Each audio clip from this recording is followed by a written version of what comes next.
Assalamualaikum warahmatullahi wabarakatuh. Perkenalkan, saat ini kami dari kelompok 12 yang beranggotakan Abdullah Hisham, Imam, dan juga Reza Ardiansyah akan menyampaikan dan memaparkan perilaku administrasi terkait dengan organizational change. Nah, pada slide pertama ini, saya akan menjelaskan mengenai force for change. Mungkin teman-teman pernah mendengar ungkapan ubah atau mati. Itu adalah seruan di antara para manajer hari ini di beberapa tempat dan waktu yang mendorong untuk dilakukannya perubahan. Perubahan sendiri sering terjadi di beberapa dimensi yang menjadi dorongan untuk dilakukannya organizational change. Nah, yang pertama yaitu adalah satu, sifat pekerja dan lingkungan kerja yang berubah. Nah, kenapa ini menjadi pendorong perubahan? Dikarenakan hampir setiap organisasi harus dapat menyesuaikan diri dengan lingkungan multikultural, perubahan demografis, imigrasi dan outsourcing, serta berbagai faktor lainnya. Nah, selanjutnya yang kedua itu adalah teknologi terus mengubah pekerjaan dan organisasi. Teknologi juga dapat menjadi pendukung yang mendorong perubahan dikarenakan perkembangannya yang sangat cepat. Tidak sulit membayangkan ide baru menjadi konsep kuno dalam waktu dekat. Nah, yang ketiga ini adalah kemudian adanya guncangan ekonomi yang juga berdampak besar pada organisasi. Nah, sebagai contoh, selama resesi besar pada tahun 2007 hingga 2009, jutaan pekerjaan hilang di seluruh dunia. Nilai-nilai turun secara dramatis dan banyak perusahaan besar dan terkenal menghilang atau diakuisisi. Pemulihan telah terjadi di berbagai negara dan dengan itu muncul sekaligus prospek pekerjaan dan investasi baru. Hal tersebut dilakukan sebagai usaha untuk pulih dan menyesuaikan dengan kondisi yang terjadi. Nah, berikutnya yang keempat yaitu adalah berubahnya persaingan. Nah, sekarang persaingan terus berjalan semakin cepat sehingga organisasi yang sukses dan cepat akan mampu mengembangkan produk baru dan cepat dan memasarkannya dengan cepat. Dengan kata lain, mereka fleksibel terhadap perubahan dan membutuhkan tenaga kerja yang sama-sama fleksibel dan responsif terhadap lingkungan internal dan eksternal perusahaan. Lalu yang kelima ini adalah tren sosial yang tidak tetap statis. Nah, organisasi harus tetap terus menyesuaikan strategi produk dan pemasaran agar peka terhadap perubahan tren sosial. Konsumen, karyawan, dan pemimpin organisasi harus semakin sensitif terhadap masalah lingkungan. Sebagai contoh, konsumen zaman sekarang lebih sering bertemu dan berbagi informasi produk di media sosial dan blog. Dan dengan itu perusahaan harus dapat menyesuaikan dengan platform-platform tersebut agar perusahaan bisa tetap stabil dan bertahan dalam kondisi tersebut. Nah, yang terakhir ini adalah perubahan politik. Nah, bahwa perubahan politik merupakan sesuatu yang sulit untuk ditebak, sehingga membuat perusahaan harus fleksibel menyesuaikan dengan kondisi politik tersebut. Sebagai contoh, terjadinya serangkaian krisis keuangan besar yang telah mengguncang pasar global, peningkatan dramatis dalam kekuatan dan pengaruh negara-negara baru, dan perombakan hebat dalam pemerintahan di beberapa tempat. Hal tersebut merupakan contoh perubahan-perubahan politik. Nah, dengan itu perusahaan harus menyesuaikan dengan baik terhadap kondisi tersebut. Nah, pada slide ini saya akan menjelaskan tentang plan change. Perubahan dalam organisasi hanya membuat segalanya berbeda, namun hanya situasi proaktif yang menggambarkan perubahan yang direncanakan. Banyak perubahan adalah reaksi langsung terhadap sesuatu, katakanlah tuntutan karyawan atau tuntutan pasar dan sebagainya. Beberapa organisasi memberlakukan semua perubahan sebagai kejadian yang tidak disengaja. Pada slide ini, kami akan membahas perubahan sebagai aktivitas yang disengaja dan berorientasi pada tujuan. Sebenarnya apa sih tujuan dari perubahan yang direncanakan itu? Yang pertama yaitu berupaya untuk meningkatkan kemampuan organisasi untuk beradaptasi dengan perubahan lingkungannya. Hal tersebut dilakukan untuk menjaga organisasi agar tetap stabil dan berkembang walaupun terjadi perubahan pada lingkungannya. Kedua, berusaha mengubah perilaku karyawan. Hal tersebut dilakukan agar karyawan dapat dengan cepat menyesuaikan dengan kondisi dan perubahan yang terjadi. Nah, kemudian siapa yang bertanggung jawab untuk mengelola kegiatan perubahan dalam organisasi? Jawabannya adalah agen perubahan. Mereka melihat masa depan bagi organisasi yang belum diidentifikasi orang lain dan mereka dapat memotivasi, menemukan, dan mengimplementasikan visi ini. Agen perubahan dapat berupa manajer ataupun non-manajer, karyawan saat ini ataupun baru, ataupun konsultan dari luar organisasi.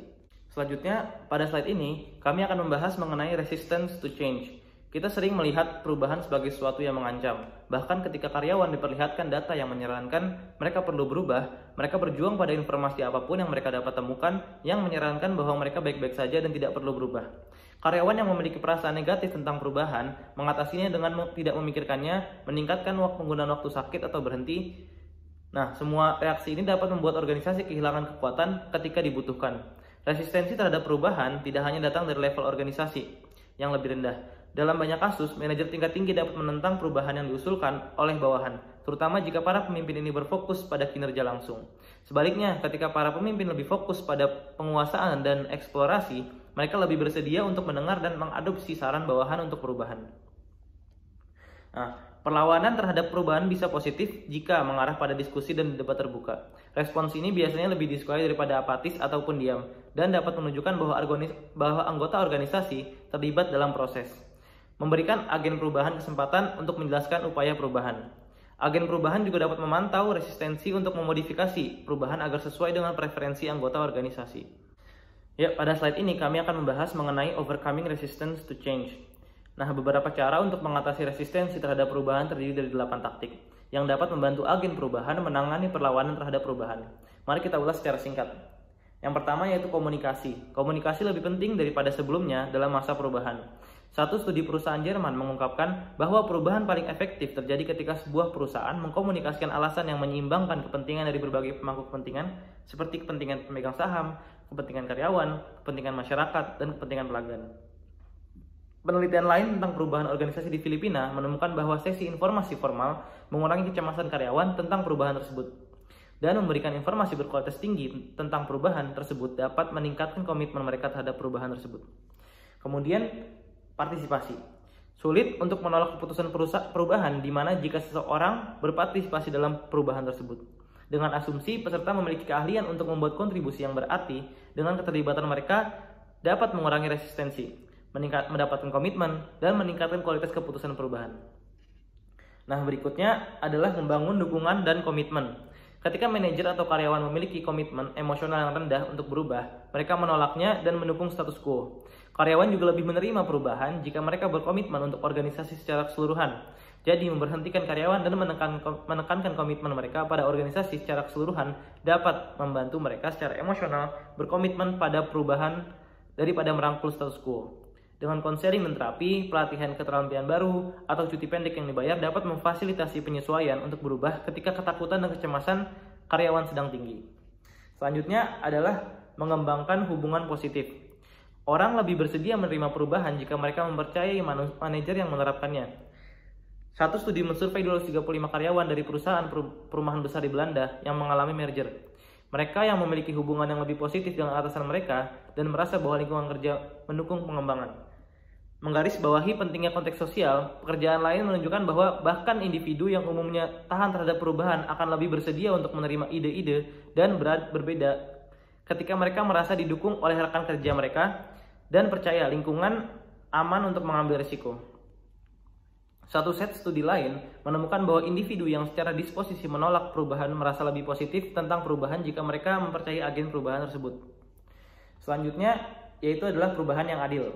Salah satu cara organisasi dapat meminimalkan dampak negatif adalah memastikan perubahan diterapkan secara adil. Seperti yang kita lihat, keadilan prosedural sangat penting ketika karyawan menganggap hasil sebagai negatif. Sehingga sangat penting bahwa karyawan melihat alasan untuk perubahan dan menganggap implementasinya sebagai konsisten dan adil. Berikutnya yaitu adalah manipulasi dan kooptasi. Manipulasi mengacu pada upaya pengaruh terselubung memutar fakta untuk membuatnya lebih menarik. Menahan informasi dan membuat desas-desus palsu agar karyawan menerima perubahan adalah sebuah contoh manipulasi. Nah, kooptasi di sisi lain menggabungkan manipulasi dan partisipasi. Ini berusaha untuk mengajak pemimpin kelompok perlawanan dengan memberi mereka peran kunci, meminta saran mereka untuk tidak menemukan solusi yang lebih baik tetapi untuk mendapatkan dukungan mereka. Baik manipulasi maupun kooptasi adalah cara yang relatif murah untuk mendapatkan dukungan dari musuh, tetapi mereka dapat menjadi bumerang jika target menjadi sadar bahwa mereka ditipu atau digunakan.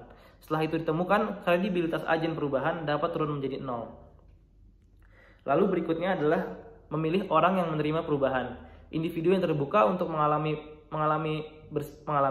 perubahan, bersedia mengambil risiko, dan fleksibel dalam hal perilaku adalah kandidat utama. Ini tampaknya bersifat universal.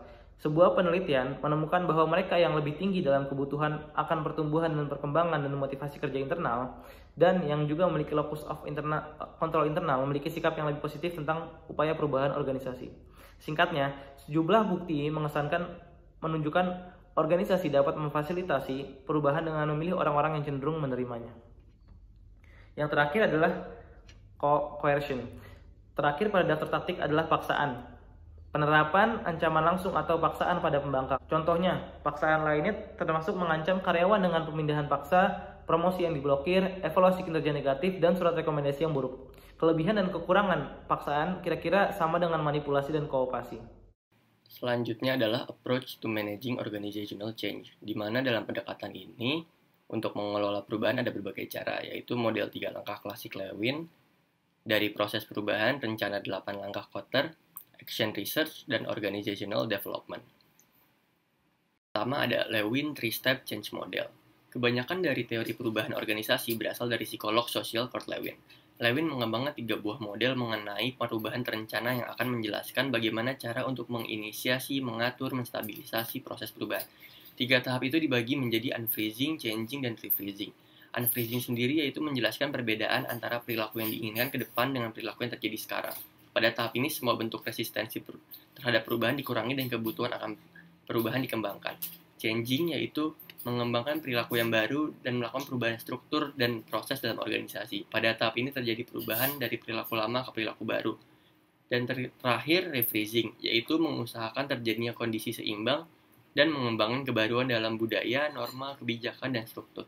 Pada tahap ini, maka semua perubahan yang telah dibuat agar dipermanenkan oleh organisasi. Di sini ada kurva yang menggambarkan teori dari model Lewin. Di sini ada 2 kekuatan, yaitu kekuatan pendorong yang memunculkan perilaku perubahan untuk menjauh dari status quo, yaitu keadaan saat ini, dan kekuatan-kekuatan yang menjadi penghambat, yang menghalangi penggerakan menjauh dari keseimbangan.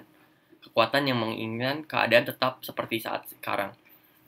Dengan meningkatkan kekuatan pendorong dan mengurangi kekuatan penghambat akan memicu perubahan, seperti pada kurva ini, di mana kurva naik dan akhirnya stabil pada desired state, yaitu keadaan yang diinginkan. 8 langkah perubahan menurut Kotter. Yang pertama adalah menemukan rasa urgensi, di mana kita harus menciptakan rasa urgensi atau keadaan mendesak kenapa perubahan harus dilakukan. Yang kedua, membentuk koalisi yang kuat.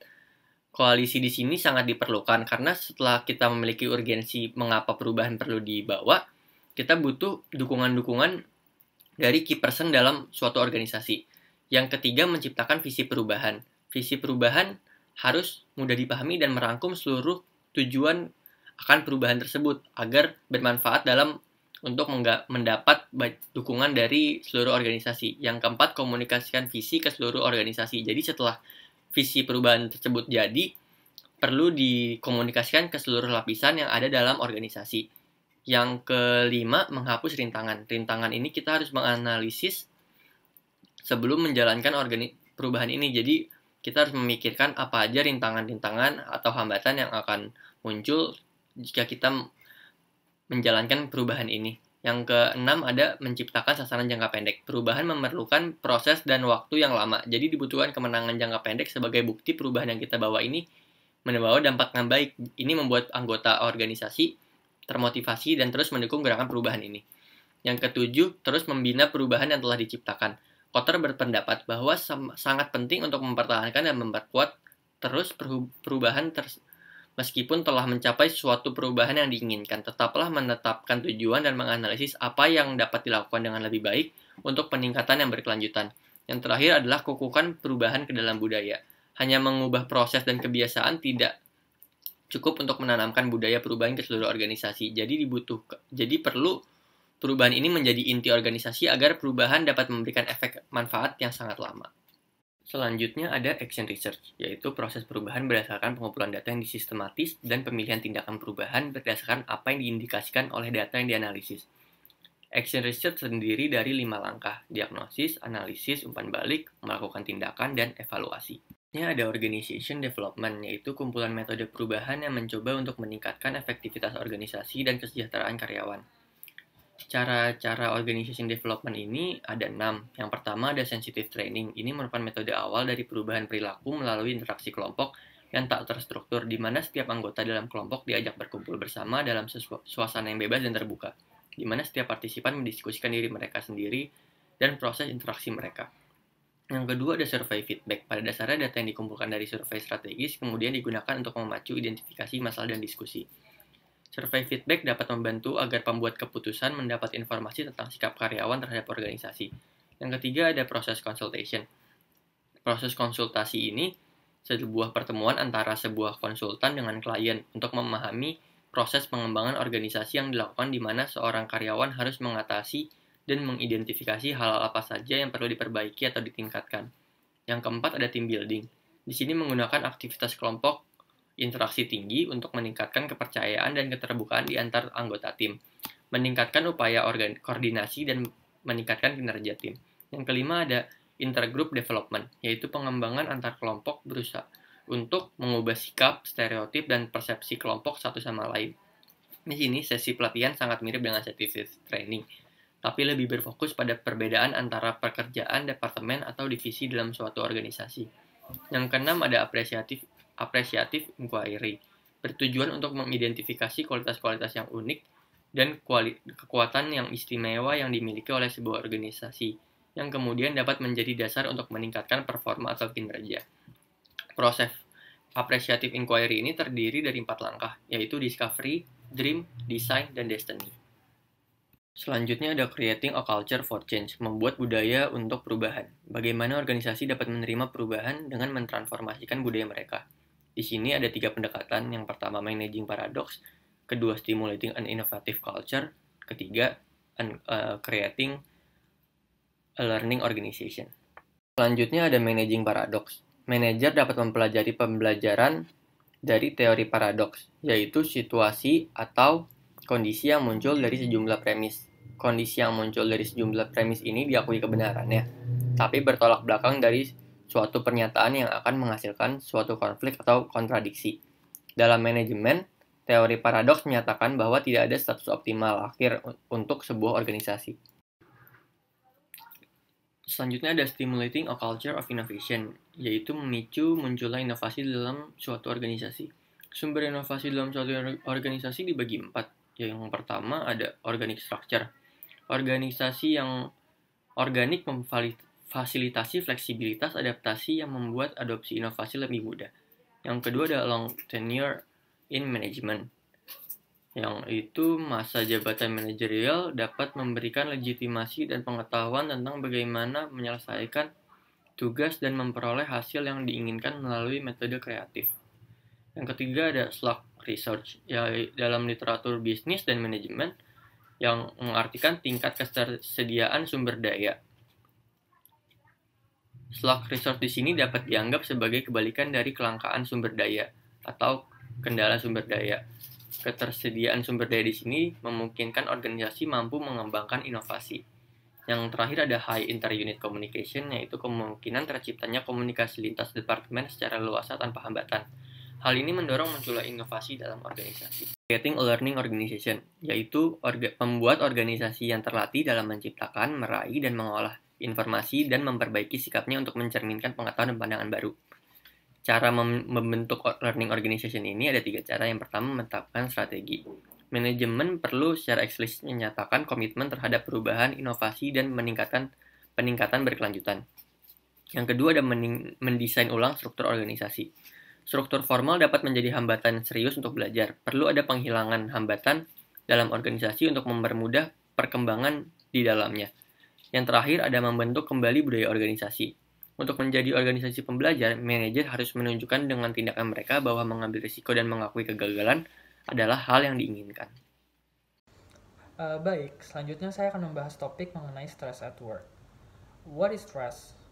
Jadi menurut Stephen P. Robbins dalam bukunya, definisi stres sendiri adalah kondisi dinamis di mana seorang individu dihadapkan dengan peluang, permintaan, atau sumber daya terkait dengan apa yang diinginkan individu tersebut.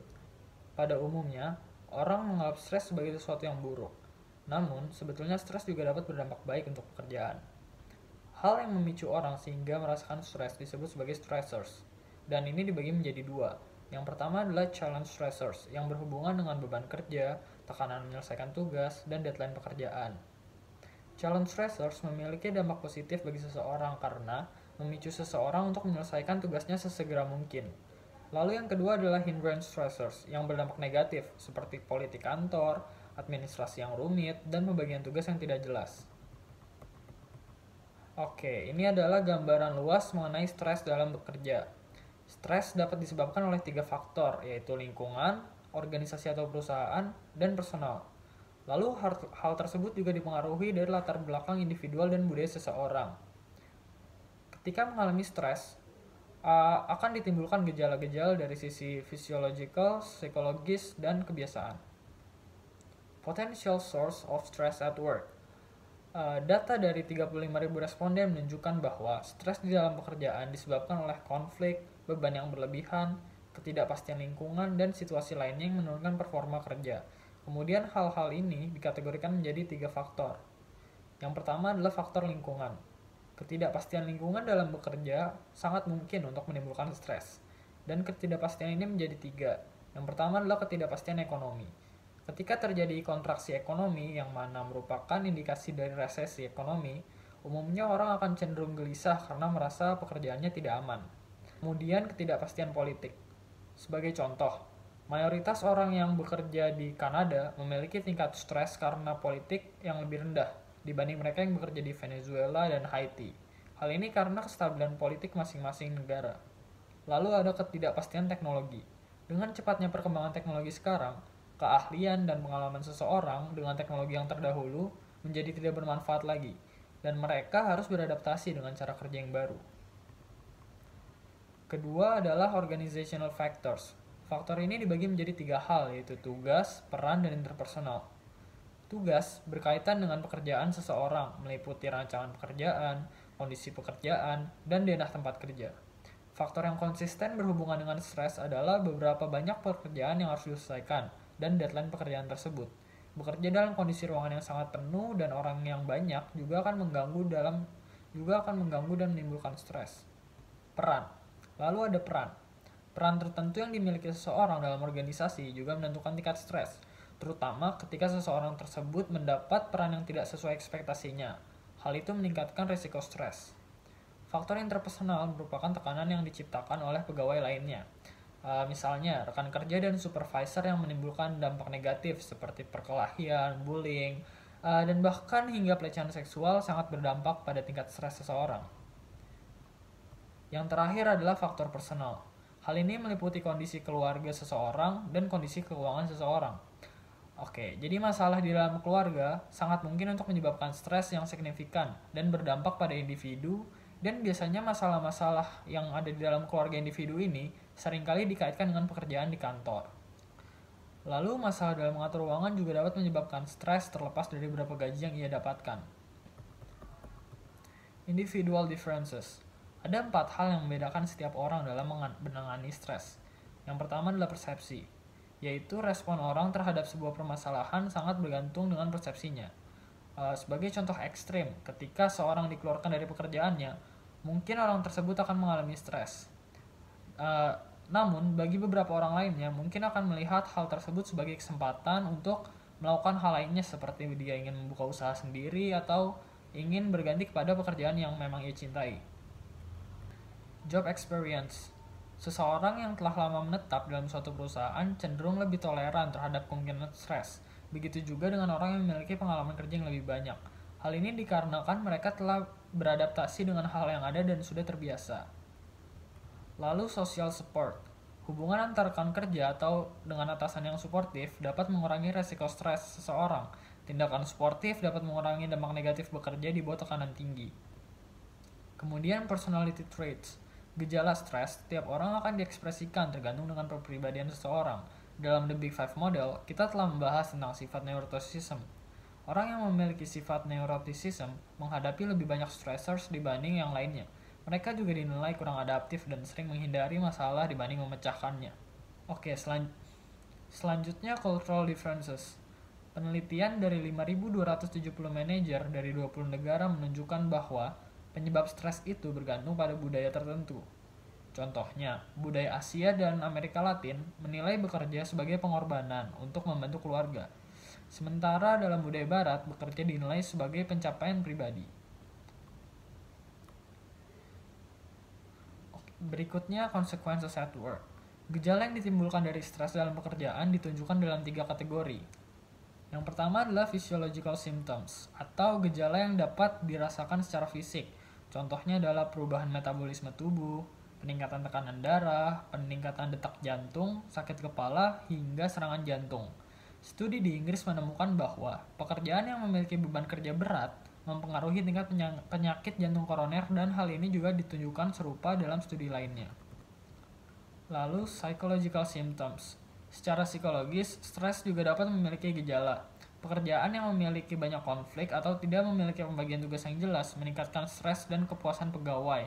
Begitu pula halnya dengan pekerjaan yang monoton dan bervariasi, akan membuat mood seseorang turun.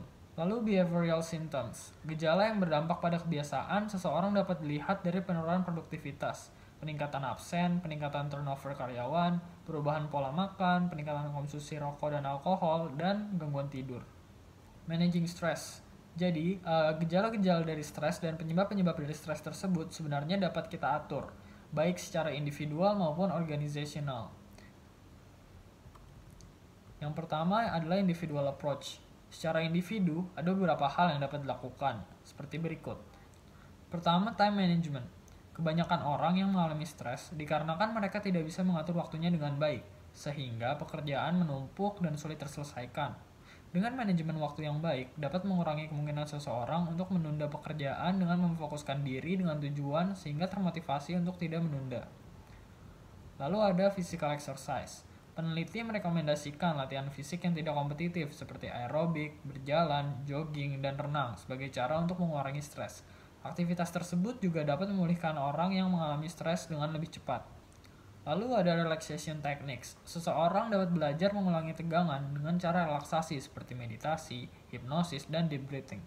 Tujuannya adalah untuk memfokuskan energi untuk membuat otot menjadi rileks. Hal ini dapat berdampak signifikan dalam kecepatan detak jantung, tekanan darah, dan faktor fisik lainnya. Lalu social support networks. Orang-orang terdekat dapat menjadi tempat kita untuk melepaskan stres, sehingga beban yang kita miliki tidak menumpuk. Memperluas hubungan dengan orang lain akan membuat kita dapat menilai dari berbagai sisi yang objektif, serta mendapatkan saran yang lebih beragam.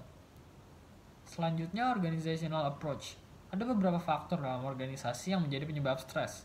Faktor tersebut sebenarnya dapat dikendalikan oleh manajemen untuk mengatasi stres yang dialami karyawannya. Yang pertama adalah selection and placement. Kita tahu bahwa setiap individu memiliki respon yang berbeda terhadap stres. Misalkan, dengan pengalaman yang terbatas, seseorang cenderung lebih mudah mengalami stres dibanding mereka yang memiliki pengalaman banyak. Hal ini dapat dipertimbangkan oleh manajemen dalam menempatkan seseorang dalam posisi yang cocok sehingga stres tidak mudah terjadi. Kemudian goal setting. Seseorang akan memiliki performa lebih baik ketika mereka memiliki tujuan yang spesifik dan menantang. Tujuan ini dapat mengurangi dampak stres serta membuat seseorang lebih termotivasi dalam bekerja. Karyawan yang memiliki komitmen tinggi terhadap tujuannya memiliki kemungkinan stres yang lebih rendah.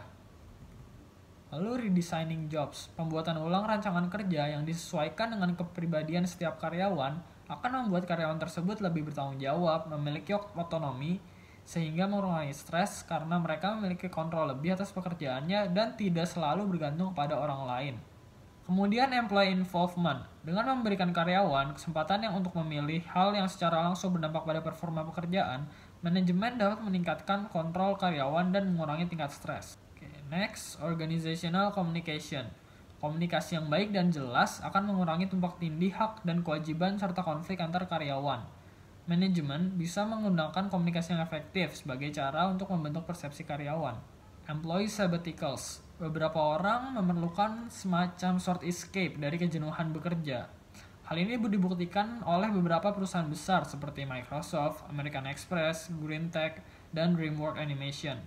Mereka menyediakan cuti tambahan bagi para karyawannya dari beberapa minggu hingga beberapa bulan, sehingga karyawan tersebut dapat merefresh dirinya. Yang terakhir adalah wellness programs. Wellness programs adalah program yang mendukung kesehatan seperti workshop dalam diet, olahraga yang rutin, dan hal lainnya yang dapat membantu kondisi fisik dan mental karyawan.